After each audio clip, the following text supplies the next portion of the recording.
Hello, my friends. It's Miss Shirley, and I have another story for you. Today's story is called The Wolf Who Cried Boy, and it's written and illustrated by Jeffery Dinardo. Once upon a time, there lived a young wolf who loved playing tricks. One day, the wolf was bored, so he took a small stroll through the park. From there, he could see Mrs. Pig, Mr. Cat, and Mr. Turtle. They were all busy working in their shops. "They're all so boring," said the wolf. "Let me play a trick on them." Suddenly, the wolf had an idea. He ran to the center of the park. He took a deep breath and yelled at the top of his lungs.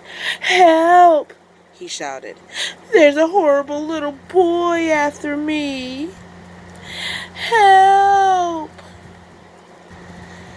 Mrs. Pig dropped her pie, Mr. Cat dropped his saw, and Mr. Turtle almost fell off his chair. All three shopkeepers ran to the park. They found the wolf standing there. "Where is that awful boy?" screamed Mrs. Pig. "We'll save you from the beast," yelled Mr. Cat.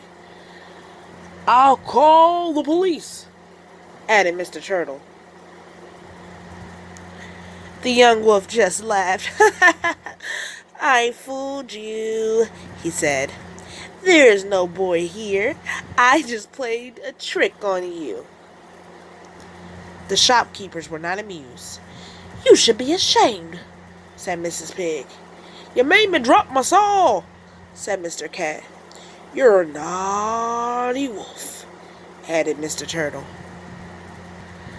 The shopkeepers angrily went back to their shop, leaving the wolf alone. "That was so much fun," he thought. "Why don't I do it again?" So he ran to the pond. The wolf took another deep breath and yelled as loud as he could. "Help!" he screamed.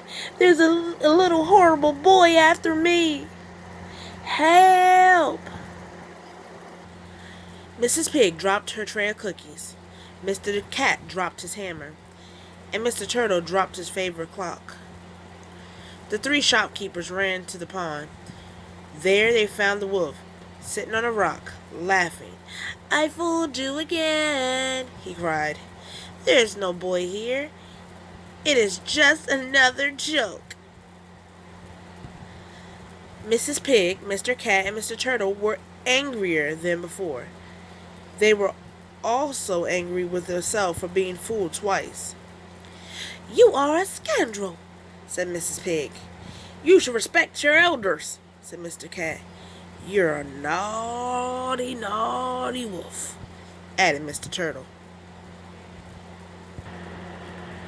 The three of them shook their heads as they returned to their shops. "All this laughing has made me tired," said the wolf. So he decided to take a nap. He lay down and soon fell asleep. Suddenly, he heard a noise in the bushes and awoke. "Who's there?" said the wolf, but no one answered, so he closed his eyes again. Then the wolf heard another noise. He sat up and said, "I am trying to sleep. Who is out there?" Just then, a head popped out of the bushes. It had an ugly, scary smile on its face. "I'm a horrible little boy," said the creature, "and I'm after a nice, juicy wolf."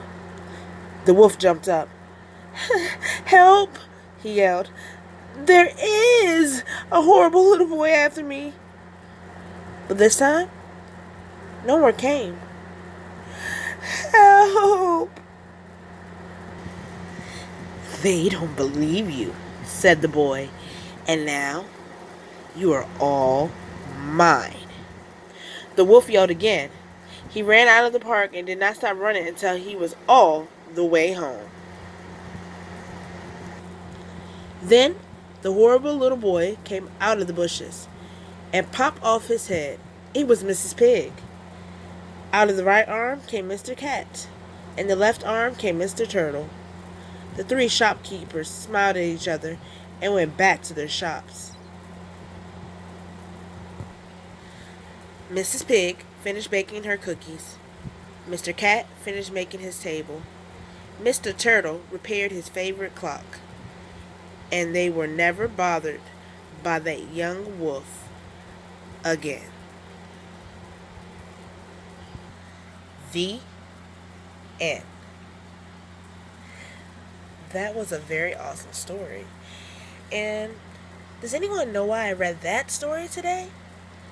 Today is the first of a very special month.